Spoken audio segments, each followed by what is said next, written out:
Hello, everyone. Welcome to Wednesdays, Wisdom Wednesdays. And today I have along with me my beautiful daughters, my eldest Asia and my youngest Yaya. Say hello, everybody. Hey guys. Okay. Okay. Love them. Gotta love them. Let's get into today's topic. Today's wisdom topic would be that of self-evaluation and care. And within that, we're going to be breaking it down to 3 points. Number 1 being confidence, number 2 being self-worth, and number 3 being the exploration of them all. At this point in the game, I'm actually going to put these lovely ladies on the spot. And then I'm going to, one by one, ask them exactly what do they feel confidence means. Let's start with the eldest. Yes. Come on, Asia. Let us know. About confidence? Yes, let us know. Speak to these girls out here. Let them know what confidence is. Confidence is believing in yourself Mm-hmm. and actually placing your own value and knowing who you are. That's what I believe confidence is. So basically setting a standard. You set your own standard instead of somebody else's standard and you being content with that standard. That's awesome. What about you, Yaya? I pretty much agree with what the elders had to say. Really? Basically, just like looking at yourself and being good with who you are, what you bring to the table, understanding the value that you bring, the value you possess, and finding a way to be good all the way with what it is that you have to bring to the table. Like she said, without comparing it to an outside vision of what you think or what society says that confidence is supposed to be.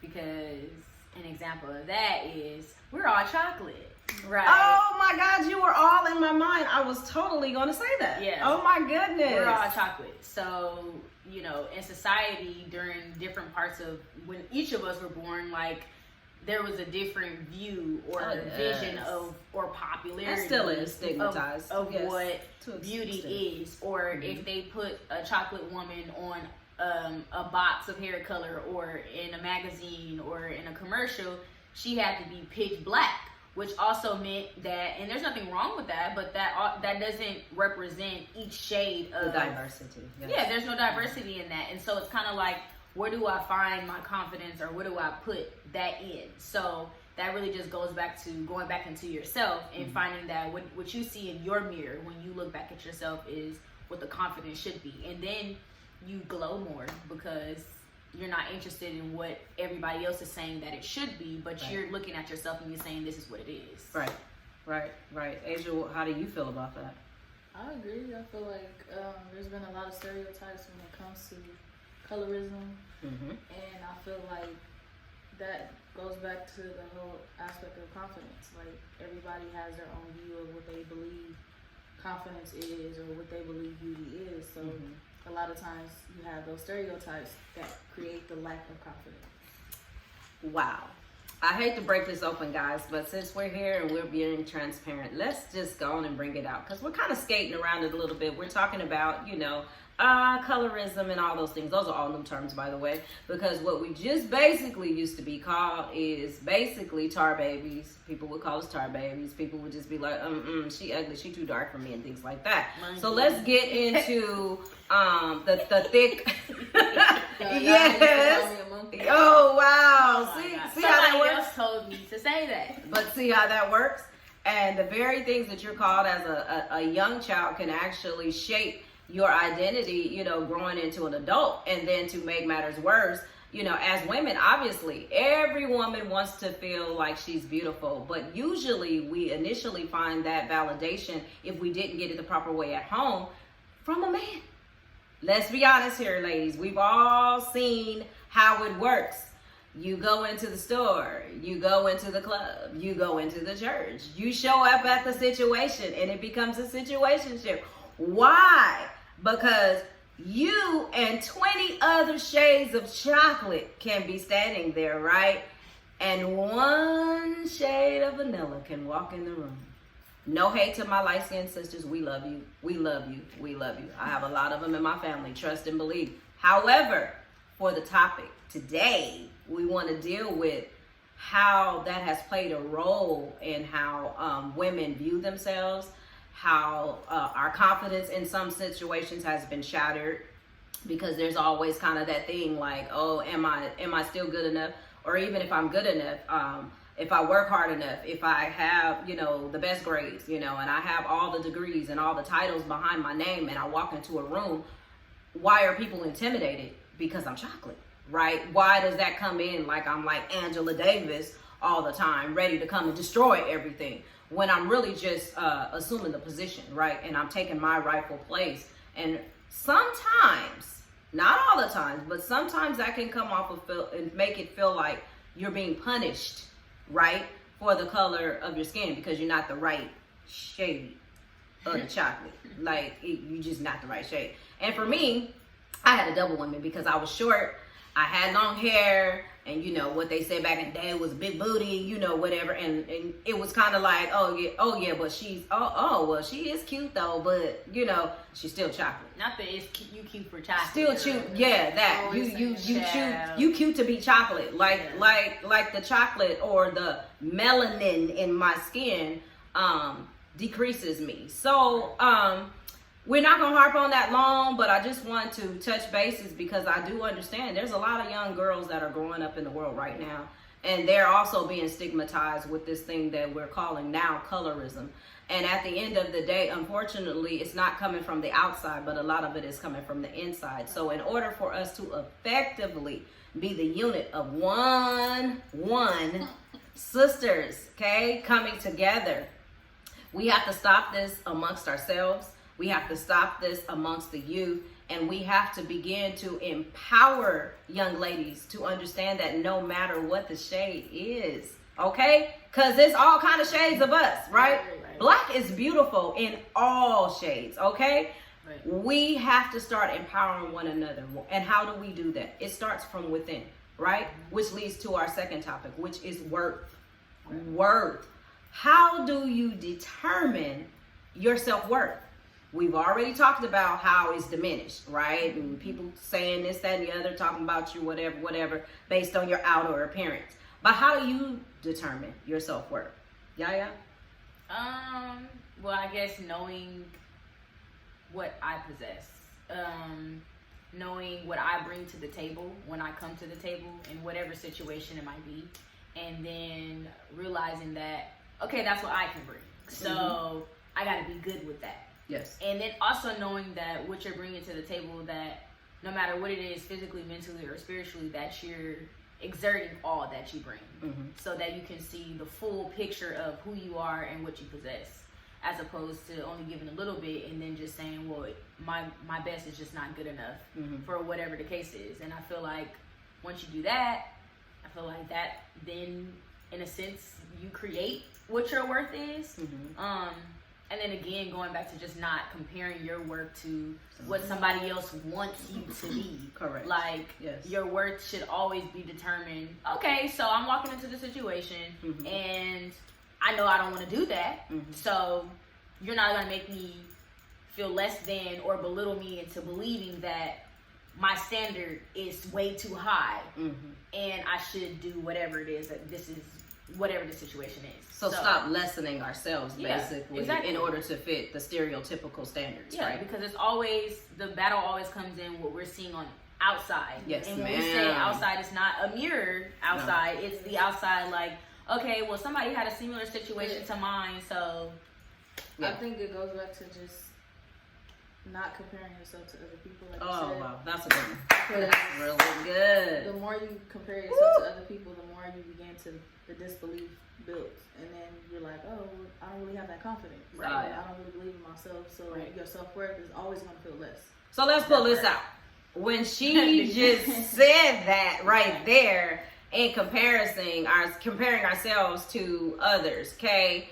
Let's be real about this thing. Social media, right, has totally ruined the opportunity for women to grow organically into themselves. Men too. Men too. That's right. That's true. Because the thing is like, I know, a lot of times we focus on women because we live in whatever. But I got a lot of guy friends, and we got a lot of like male figures in our lives. Exactly. And when we have conversations about stuff like friendship, self-care, and evaluation and work and all that different kind of stuff, dudes also feel pressure from social media to believe, oh, I gotta have a Rolex. I gotta have. I gotta pay $80,000 for an AP. Exactly. And exactly. I gotta have this house. I gotta have this specific job. And then it kind of diminishes. Well, what I will say is it creates like a poison in women's minds because it makes us believe. Not us, but it makes us believe that, okay, if I don't see that, then that person ain't good enough, right? And men feel worthless sometimes because they can't bring a certain thing to the table. And it doesn't mean that they're not bringing anything to the table. It's just simply because social media has created such a major role, like place in people's lives and put a stamp on it, like, if it don't look like this it ain't real. And half the time, the stuff that people be posting on social media is fake anyway. Click. Like, let's really get into it. You're right. You have to be good with what works for you. So if you know that you ain't Gucci man, you know what I'm saying? You ain't Gucci man, but the universe didn't create you to be Gucci man. And you got some Lacoste shoes and a nice little express suit, but you going to work every day and you got a good amount of money in your bank account and you show up, you a great friend, you great, whatever the case is, and integrity is a major thing. Like, I feel like that's just as great as a person that's over here that has all of those things. Just because social media deems it to not be enough. I feel like that's a major thing when it comes to male and female. Like, that social media part is like extreme. Like, every time we look online, as soon as you get on the phone, it's already an addiction. But then you're addicted to what it looks like on there. So then you start obsessing over trying to become it. Yeah, because I went through that personally. Everyone on the whole transparent situation. The only reason I have not done that, I'm just gonna be totally open with you, is because I'm not on social. Barely know how to work it. Exactly. And and see how they shoot on me. But it's fine, because I have self-confidence. I have self-worth now. Why? Because what I understand now, right, in my 40s, that I didn't understand when I was in my 20s, like my daughters, is the outside does not set the precedence for me, because the outside is going to constantly be a moving target. So just when you think that you've arrived with that target gonna move. And that's the same with it when it comes down to even our relationships in church, right? The standards set so high sometimes, and people are so up here seemingly, and we come in and we're trying to get it all right and do it all right, and we leave no room for the Spirit to come in and actually work through those things, because it's a process, right? Getting delivered from the mindset of thinking that we have to be like everybody else, that's a process, okay? Getting delivered from understanding that the love that came for us first, right, is the same love that we have to extend to ourselves first. That's a process. Learning what true love of yourself is, that's a process, and that's really the fundamental of worth. Worth has nothing to do with what's on the outside, although the evidence of true worth will show up on the outside, right? It actually starts on the inside. Taking note of who we are and understanding that the uniqueness in every one of us is what God has commanded that we show forth throughout the earth. That is the seed that God is talking about. When he planted the seed, now he said, go and bear fruit. Bear fruit. So ask yourself, if you want to see your worth, what is your fruit? That part. Your fruit. Okay, and remember this: there can be rotten fruit, and there can be edible fruit. Right. So don't be like the bad fruit that ain't ready yet. Okay, that it's full of the nitrogen, and if you bite into it, it's too hard, right, and it's rigid, and it can't change. And don't be like the other fruit that stayed on the tree too long hiding, okay, and it's rotten. Poison. You want to be the fruit that is ripened at its right time. Okay, that people can eat of that which you pour back into the earth. Last point is exploring, okay? And what we mean by exploring is we want to talk a little bit about how to kind of determine where you are with this whole thing called self-confidence and self-worth. And the best place to start that with is finding out you. Okay? Identify what things you like. Identify what things you don't like. Identify the things that bother you. Identify the things that are like, oh, wow, that's awesome. I could do that. Or, you know, and find out what it is about you, because what happens is if you start out early on, right, trying to identify with everything and everybody else, imagine this. You spend your whole life doing a whole lot of things that you never liked. Ooh, child. So it's a waste, right? So where's the fulfillment in that? So what does exploration mean to you, Yaya?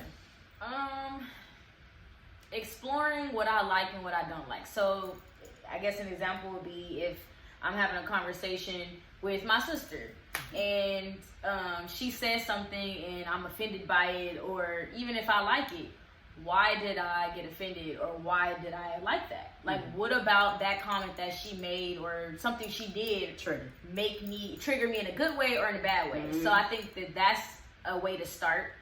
Just that's every day, because somebody's always talking to you. So, you know, in those conversations where you feel like you like, I don't know, those people that always have like a rebuttal, because I'm one of those people that always has a rebuttal.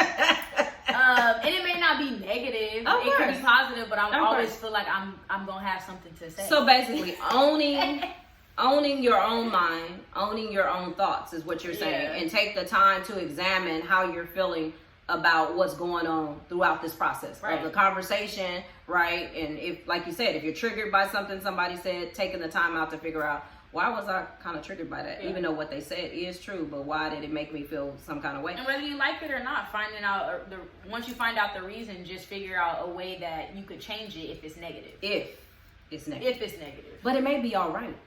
And if it's all right, be all right with being different. Amen. Be okay with being different. Yeah. What do you think about exploration, Asia? Y'all are kind of basically. Oh, no. No, you ain't getting No. I definitely agree with, you should definitely know the things that you actually like and don't like, but also that goes back to understanding your triggers, like she said. Can we get a little messy here? And talk about, listen, since this is dealing with self-care and self-evaluation and self-worth and confidence or whatever, can we get into relationships? Let's be real there, okay? Because this is a very good place to explore. If you don't like them, you don't like them. Yeah. If you don't like them, don't like them. That's true. Definitely. But don't nitpick. Don't nitpick on things that just because you might be afraid to be in that. That's a very good point. In other words, recognize a definite no. What is it? Swipe left? Yeah. See, I told you I don't know. I'm so yes to the right. No. Okay, so understand what's a definite left and a definite right. and a definite right. That. So like a right swipe on that part. And if you swipe right, and within the Mr. Right, know why you swipe right for Mr. Right. And if there's something that comes up with Mr. Right that seems seemingly wrong, let's explore, right? Give a person a chance to get to know you, you get to know them, and get to find out what is the reason behind I don't need no the nose. See this? This ain't TikTok. This ain't Explorer right here, okay? I'll just wait. Don't be the nobody queen, okay? Nobody. Let's learn to grow, right, by exploring exactly what it is, what that issue is, and why you have an issue with it, and why they have that issue, you know, that's prevalent. Because sometimes in love, people need to understand energetically, sometimes you meet the perfect person, right? And I don't mean perfect as in they have everything right, but I'm saying the chemistry is right. The spiritual connection is right. The mental connection is right. However, both of you may have some tendencies or some things within you that you haven't worked out quite yet. So when you come together like this, you got all this, you're magnetized together, which makes everything that's kind of negative, when it does come together, it's like dynamite, right? And so at that moment, you know, our tendency may be to run. You get what I'm saying? And be like, I like the way that felt, and it's touching a part of me that I don't really want to deal with. And if I'm supposed to be in a relationship, I shouldn't have to go through this and that and that. Let's stop doing that. Because really what is happening to you, you have to recognize that that is the spirit. Okay? The spirit is pulling you to a place and now saying, now work through it. Recognize what this is and work through it. That's an opportunity to grow. So don't get it mixed up. If they a real swipe left, that ain't an opportunity to grow. Your growth is saying no. I swiped left. But if they are really a valuable person, okay, he may not be making six figures, okay? He may be under the radar right now. He may be on unemployment right now. However, okay, know who he is. Don't ever diminish a person because they don't meet the cliche standard, okay? Yeah. Now, for those women out there who are powerful and, you know, you already have six figures and you like, I ain't trying to take care of no man, I'm with you. I totally get that because that's never been our role. Nah. So let's understand that.